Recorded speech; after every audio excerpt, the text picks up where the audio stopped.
Hello there, this is Retro Spirits Guardian, and this is WARDNER Special, although you can't tell from the title screen because it's in some crazy font. This is the Sega logo, and it's in a beautiful Sega blue. WARDNER Special Japanese version. I bought the Japanese version.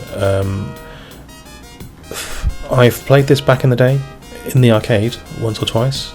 I've always been intrigued by what this game would be like on the Megadrive. And I don't remember if this looks better or worse than the arcade. It's probably worse, isn't it? Sometimes the Mega Drive games look, comparable. Oh, look at his shifty eyes. His eyes are all over the place. We're going to rely on this guy to rescue a princess. Oh, this guy's got even shiftier eyes. He's like a car inside a green mountain. He's holding a chicken drumstick, and she's off with him. WARDNER's my kind of guy. He's got the same body shape as me.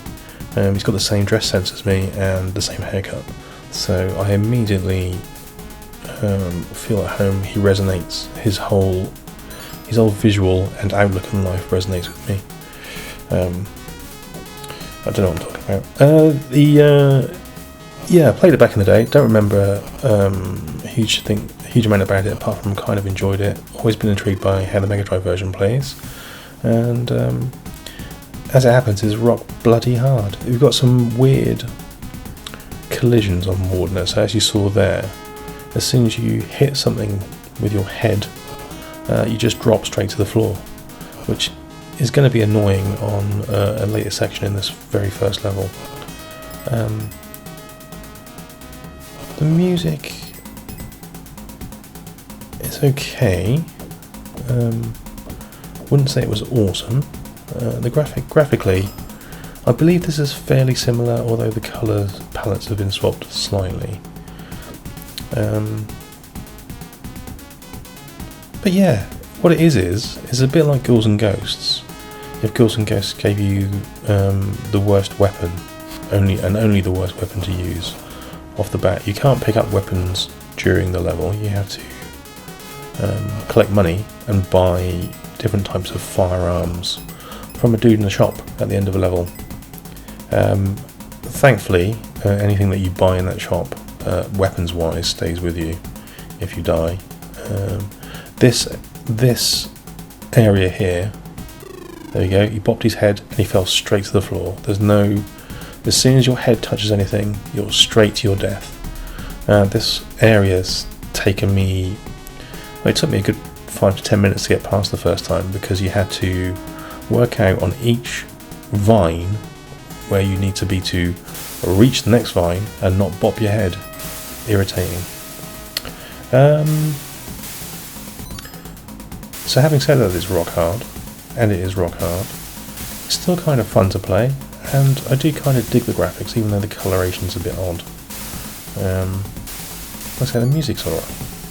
And it's actually a pretty close conversion. Some of the stuff, like I say, seems to be a bit of an odd colour, but that's the Mega Drive colour palette limit, isn't it? But it's smooth, it doesn't slow down. I think it's harder than Ghouls and Ghosts in a lot of ways. You get a repeating boss, which is this dragon. He shot me straight in the balls. Wasn't very nice, was it? He's got nicely animated wings, but none of the rest of him doesn't animate at all.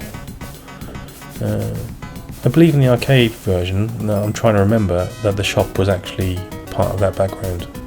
There's no shop graphic.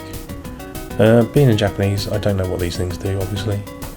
It's a bit of trial and error on your first go.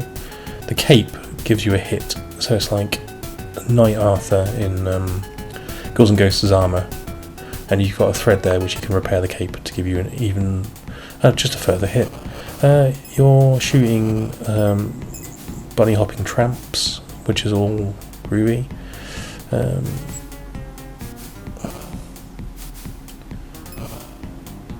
Yeah, this is weird. The arcade machine, I believe, had some sort of pattern on those on the floor here, because I'm being pushed back by the floor like a travelator. But we've gone with arrows for the Mega Drive version. That's a bit strange. It's almost like a scrolling colour change was not possible. Some of these like sprites look kind of cool, don't they? I don't know what that sort of roller turd thing is supposed to be, but it's quite drawn quite nicely. Looks like you can fall as far as you want, as long as you don't hit brown water, and you'll survive.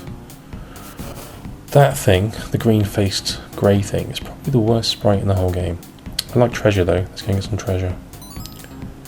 Yeah, it's kind of fun. So let's talk about the box art. The box art's okay on the Japanese version. Don't know, did this ever come out on the PAL machine? This is... See that blood splat on the wall? That's not lying. You will die multiple times trying to get through this. It's freaking ridiculous. The Japanese one is kind of nice looking.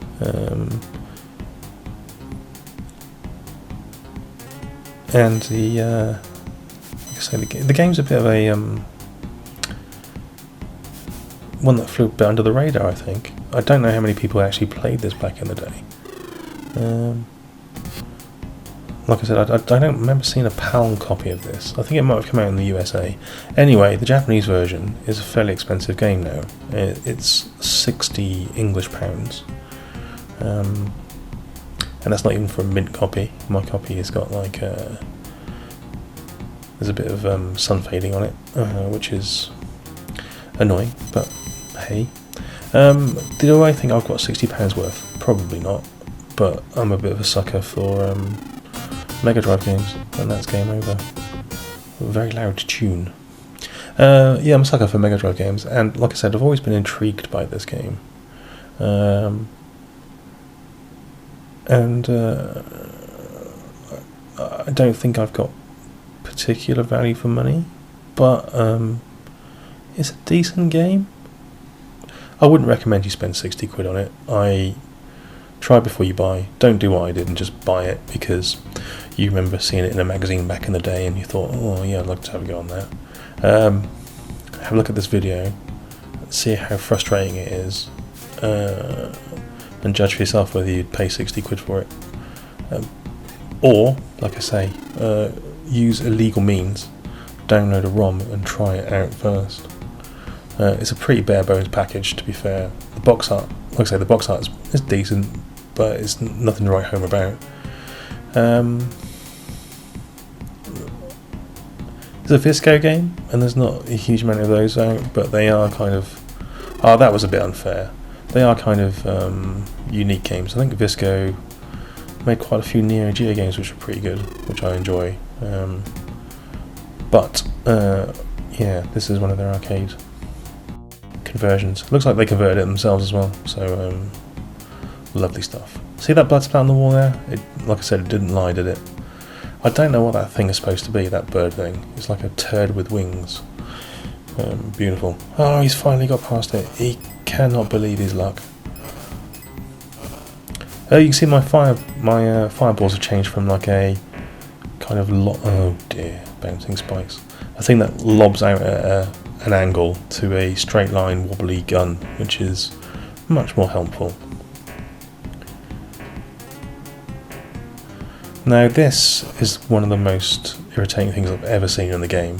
That smoke that's coming out of that kind of vent thing there does kill you, but only on a certain frame, and that's when the skull appears. It's pretty annoying.